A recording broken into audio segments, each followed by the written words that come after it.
Welcome to Talir. This is a place called Bud. This is budding forth for a new life, and we are Capuchins working for the renewal of the society and the church.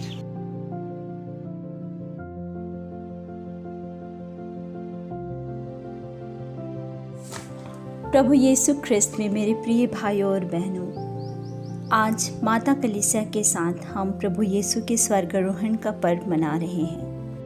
हम सुसमाचार में पढ़ते हैं, प्रेरितों से बात करने के बाद प्रभु यीशु स्वर्ग पर उठा लिए गए और पिता ईश्वर के दाहिने ओर बैठ गए। आज हम एक सवाल पूछते हैं, यीशु कहाँ गए? वे कहाँ आरोहित हुए? जब हम प्रेरितों के धर्म सार दोहराते हैं तो कहते हैं कि वह स्वर्ग गए, सर्वशक्तिमान पिता परमेश्वर के दाहिने विराजमान हैं। हाँ, ये हमारा विश्वास है। क्रूस पर दर्दनाक मृत्यु के बाद ये यीशु की महिमा का समय है। वे महिमान्वित किए गए। हमें स्वर्गारोहण का अर्थ गहराई से समझने की जरूरत है। प्रभु यीशु का पुनरुत्थान हुआ। वे प्रेरितों को दिखाई दिए और पुनरुत्थान के 40 दिन बाद वह स्वर्ग पर उठा लिए गए ताकि वे सब जगह स्वर्ग और पृथ्वी में सभी के साथ रह सकें और वे उन सभी के लिए खुद को प्रकट कर सकें जो उन्हें दिल से चाहते हैं। स्वर्गारोहण इस धरती पर यीशु की उपस्थिति के अंत को चिन्हित नहीं करता है, लेकिन यह शुरुआत है जो बहुत ही नए तरीके से हमारे बीच अपनी उपस्थिति दर्ज करा रहे हैं। प्रभु यीशु अपने जीवन काल में सिर्फ बेथलेहम और आसपास के शहरों में ही प्रवचन दिया करते थे और अपने पुनरुत्थान से अपने प्रेरितों के समक्ष अपना महिमा प्रकट किया, लेकिन अपने स्वर्गारोहण द्वारा उन्होंने अपने आप को सबों के लिए प्रकट कर दिया, सबको दैविक अनुभूति दिया। वे स्वर्ग गए ताकि वे हम सबों के साथ रह सकें। प्रिय भाइयों और बहनों, प्रभु यीशु कहीं नहीं गए हैं, पर वे हमारे दिलों में जगह बनाए हैं। संत मत्ती के सुसमाचार अध्याय 28 पद संख्या 20 में प्रभु यीशु कहते हैं, दुनिया के अंत तक मैं तुम्हारे साथ हूँ। प्रभु यीशु का यह विदाई संदेश जो इस बात पर जोर देता है कि यीशु सदा हमारे साथ हैं। स्वर्गारोहण का पर्व हमारे जीवन में प्रभु यीशु की उपस्थिति का अनुभव करने का निमंत्रण है। यह हमारा दृढ़ विश्वास है कि हम हमेशा ईश्वर की उपस्थिति से घिरे रहते हैं। ईश्वर की उपस्थिति हमें नहीं छोड़ती है।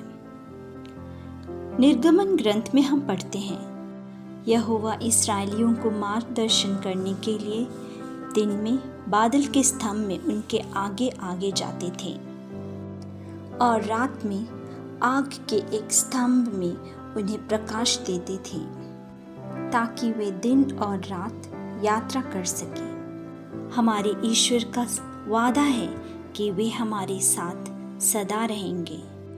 यह तभी होता है जब हम ईश्वर की उपस्थिति से अवगत होते हैं जो हमें घेर लेता है। हमारा जीवन सुंदर और सुखमय होता है। स्वर्गारोहण का पर्व कई अलग अलग तरीकों से हमारे समक्ष प्रभु यीशु को प्रस्तुत करता है। ईश वचन जीवित और सच्चा है जो दो धारी तलवार से भी तेज है। ईश वचन स्वयं यीशु हैं। वह इन शब्दों द्वारा हमसे बात करते हैं। आज के पहला पाठ में आपके और मेरे लिए ईश्वर का संदेश है। वैसे ही भजन संहिता, दूसरे पाठ और सुसमाचार के माध्यम से ईश्वर हमसे बात करते हैं। यह पवित्र वचन ईश्वर की उपस्थिति है। पवित्र यूखरिस्त हमारे बीच ईश्वर की उपस्थिति है, जहाँ प्रभु यीशु शरीर और रक्त सहित हमारे बीच उपस्थित रहते हैं।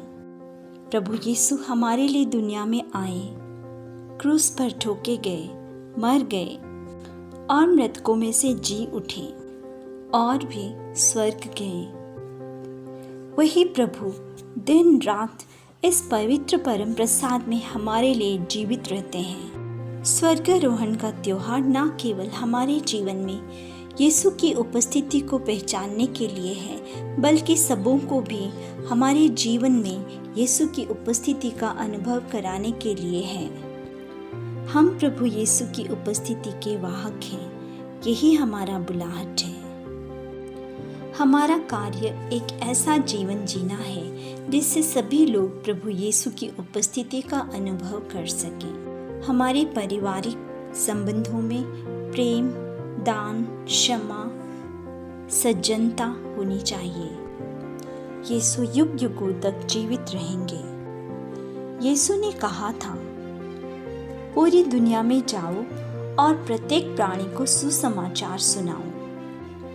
यही हमारा मिशन है, यानी प्रभु यीशु के जीवन जियो ताकि सभी लोग हमारे जीवन द्वारा प्रभु यीशु को जान सकें। स्वर्गारोहण का पर्व यीशु के इस धरती से प्रस्थान करने के बारे में नहीं है, बल्कि उनकी प्रस्थान हमें यह बताती है कि यीशु हमारे साथ अलग अलग रूपों में उपस्थित हैं। इसलिए आइए हम अपने आप से पूछें कि कब मैंने यीशु की मौजूदगी को गहराई से महसूस किया है। क्या मैंने यीशु को पवित्र वचन में या यूखरिस्त में महसूस किया है? क्या मैंने दूसरों को यह महसूस करने दिया कि मैं प्रभु यीशु की उपस्थिति का वाहक हूँ?